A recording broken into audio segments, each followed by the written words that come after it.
بسم اللہ الرحمن الرحیم۔ آج کی اس ویڈیو میں ہم آپ کو اصحاب فیل کے واقعے کے بارے میں بتائیں گے۔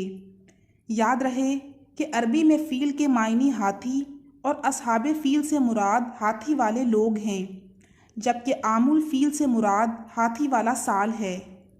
تاریخ اسلام میں عام الفیل ایک منفرد اہمیت کا حامل سال ہے۔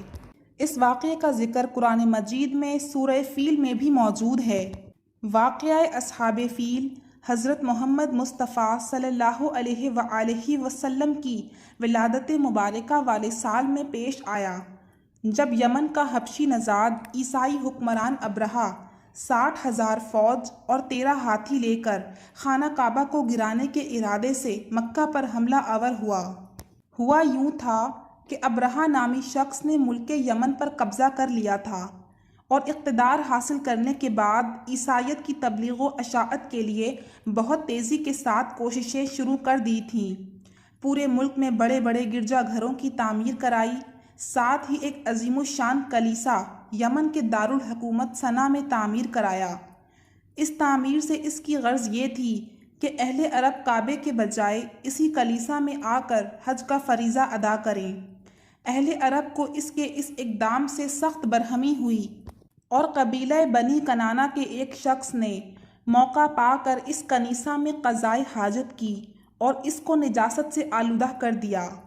جب ابرہہ کو یہ بات معلوم ہوئی تو اسے بہت طیش آیا اور اس نے قسم کھائی کہ وہ کعبہ معظمہ کو گرا دے گا، نعوذ باللہ۔ چنانچہ وہ اس ارادے سے اپنا لشکر لے کر چلا۔ اس لشکر میں بہت سے ہاتھی بھی تھے اور ان کا پیش رو ایک بڑے جسم والا کوہ پیکر ہاتھی تھا جس کا نام محمود تھا۔ ابرہہ جب مکہ مکرمہ کے قریب پہنچا تو اس نے اہل مکہ کے جانور قید کر لیے اور ان میں حضرت عبد المطلب کے 200 اونٹ بھی تھے۔ حضرت عبد المطلب ابرہہ کے پاس آئے تو اس نے ان کی تعظیم کی اور اپنے پاس بٹھا کر پوچھا کہ آپ کس مقصد سے یہاں آئے ہیں اور آپ کا کیا مطالبہ ہے؟ آپ نے فرمایا، میرا مطالبہ یہ ہے کہ میرے اونٹ مجھے واپس کر دیے جائیں۔ ابرہہ نے کہا، مجھے آپ کی بات سن کر بہت تعجب ہوا ہے کہ میں اس خانہ کعبہ کو ڈھانے کے لیے یہاں آیا ہوں جو آپ کا اور آپ کے باپ دادا کا معظم و محترم مقام ہے۔ آپ اس کے لیے تو کچھ نہیں کہتے اور اپنے اونٹوں کی واپسی کا مطالبہ کر رہے ہیں۔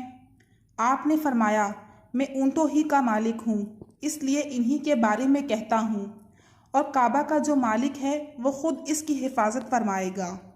یہ سن کر ابرہہ نے آپ کے اونٹ واپس کر دیے۔ حضرت عبد المطلب نے واپس آ کر قریش کو صورتحال سے آگاہ کیا اور انہیں مشورہ دیا کہ وہ پہاڑوں کی گھاٹیوں اور چوٹیوں میں پناہ گزین ہو جائیں۔ چنانچہ قریش نے ایسا ہی کیا اور حضرت عبد المطلب نے کعبے کے دروازے پر پہنچ کر بارگاہ الہی میں کعبہ کی حفاظت کی دعا کی اور دعا سے فارغ ہو کر آپ بھی اپنی قوم کی طرف چلے گئے۔ ابرہہ نے صبح تڑکے اپنے لشکر کو تیاری کا حکم دیا تو اس وقت محمود نامی ہاتھی کی یہ حالت تھی کہ جب اسے کسی اور طرف چلاتے تو چلتا تھا، لیکن جب کعبے کی طرف اس کا رخ کرتے تو وہ بیٹھ جاتا تھا۔ اللہ تعالیٰ نے ابرہہ کے لشکر پر سمندر کی جانب سے پرندوں کی فوجیں بھیجیں اور ان میں سے ہر پرندے کے پاس 3 کنکریاں تھیں، 2 دونوں پاؤں میں اور 1 چونچ میں تھی۔ وہ پرندے آئے اور کنکر کے پتھروں سے انہیں مارنے لگے۔ چنانچہ جس شخص پر وہ پرندہ سنگریزہ چھوڑتا تو وہ سنگریزہ اس کے خود کو توڑ کر سر سے نکلتا ہوا جسم کو چیر کر ہاتھی میں سے گزرتا ہوا زمین پر پہنچ جاتا۔ اس طرح ان پرندوں نے ابرہہ کے لشکریوں کو جانوروں کے کھائے ہوئے بھوسے کی طرح کر دیا۔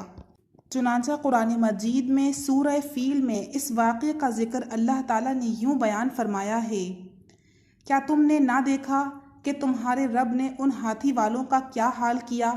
کیا اس نے ان کے مکر و فریب کو تباہی میں نہ ڈالا اور ان پر فوج در فوج پرندے بھیجے جو انہیں کنکر کے پتھروں سے مارتے تھے تو انہیں جانوروں کے کھائے ہوئے بھوسے کی طرح کر دیا۔ اللہ رب العزت نے قریش پر جو اپنی خاص نعمت انعام فرمائی تھی اس کا ذکر بیان فرمایا ہے کہ جس لشکر نے ہاتھیوں کو ساتھ لے کر کعبے کو ڈھانے کے لیے چڑھائی کی تھی، اللہ تعالیٰ نے اس سے پہلے کہ وہ کعبے کے وجود کو مٹائیں ان کا نام و نشان مٹا دیا۔ ان کی تمام فریب کاریاں ان کی تمام قوتیں سلب کر لیں اور انہیں برباد و غارت کر دیا۔